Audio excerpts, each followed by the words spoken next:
You may have heard there's an ongoing shortage of computer chips that go into everything from computers in cars to equipment for the U.S. military. Now Scott Thuman reports there's a plan to solve the problem using your tax dollars. In a race against time and under the pressure of a tight deadline, we are a company that does very high-tech electronics associated with military radios. Bruce Montgomery and his team at Syntonix, a technology company based in Maryland, diligently pieced together equipment used to extend the range of radio signals. Most of our customers have tactical communications requirements. They need their radios in a command center, in the basement of a building, or in a tunnel, or in a cave. And in a lot of cases, the antennas are too far away to connect them using anything other than optical fiber. So you have to use optical fiber to get the radio signals in and out. The due date on a contract for the U.S. military just weeks away. A complicated process made more challenging in the wake of a pandemic disrupting global supply chains, clogging ports, and bottlenecking deliveries. It means that when we call up the distributor to order something, the distributor goes, "Sorry, we don't have any." And you go, "What?"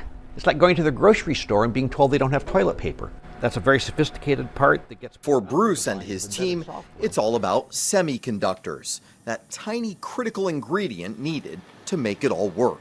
We've got microcontrollers, microprocessors, so all of these fancy integrated circuits, most of which are designed in the United States, few of which are actually fabricated here. They're mostly fabricated in Asia. Few indeed. A mere 12% of the global supply of semiconductor chips used to make smartphones, refrigerators, and defense industry equipment work are produced in the United States. Among their uses, controlling temperature sensors and managing power to illuminate electronic displays. Compare that to the volume produced in just 4 different parts of Asia, manufacturing more than 70% of the world's chips. Getting your hands on them, however, a different story. It takes about 6 months between ordering and delivery. We've got huge shipping problems right now, but the production's also a real problem. We've had a couple of Chinese suppliers tell us they're only allowed to have electricity 2 hours a day. So the whole supply chain, from soup to nuts, is screwed up. Have we become too reliant on products from Asia? Based on this COVID experience, I'd say, yeah, we've become overly reliant. High time for that to change, according to Senator Mark Warner, who knows something about chips. He co-founded the early mobile phone company Nextel in 1987, and today says it's critical the U.S. creates its own resilient supply of chips.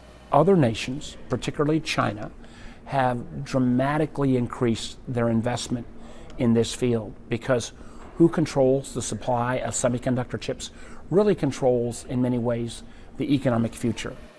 Which is why he's calling for the federal government to invest taxpayer dollars in the American semiconductor industry through a bipartisan bill he co-sponsored known as CHIPS, the Creating Helpful Incentives to Produce Semiconductors Act.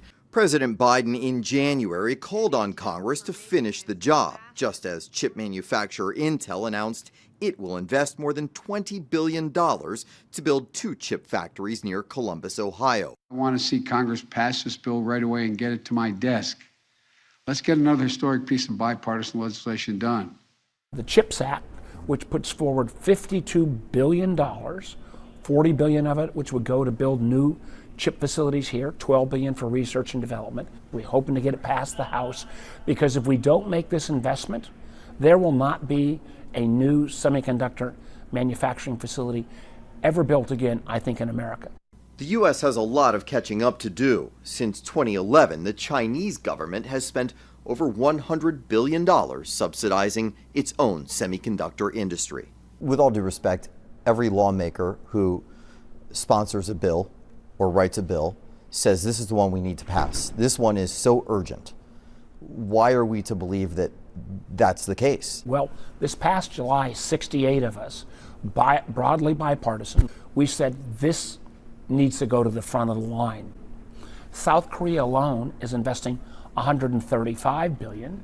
Japan is somewhere between $50 and $70 billion. And the chip manufacturing capital of the world over the last 20 years is Taiwan. The limited supply of chips not only jeopardizes business at Syntonix, it's a threat to a corporation as large as General Motors, which last fall physically shut down numerous assembly lines across North America for 2 weeks when it ran out of chips. Thousands of cars missing that small part used to power sunroofs and enable blind spot detection sat idle, workers sent home. Wall Street investment strategies further complicating the issue. This is happening at a time when venture capital firms are pouring money into China's chip sector. What's your reaction to that? I've been so disappointed with so much of American business who say, well, we see how China is treating its people in terms of human rights, but the Chinese market is so big, we can't turn away from it. They're chasing the easy money, sometimes at the cost to national security. Part of the law in China requires any private company that their first responsibility is not to their shareholders, it's to the Communist Party. And I find it outrageous, frankly, if there are American and, for that matter, other Western companies helping to finance that. We've got a variety of projects going on. Most of 2022 will pass before Syntonix and its supplier are expected to get back up to speed. In the meantime, he'll keep scouring the globe. If they aren't available, I honestly don't know what we're going to do.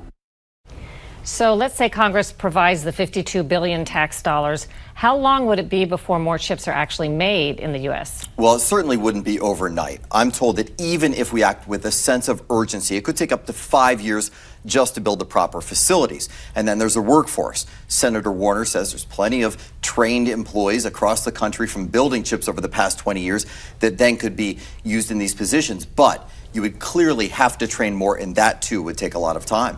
Really good information. Thanks a lot, Scott.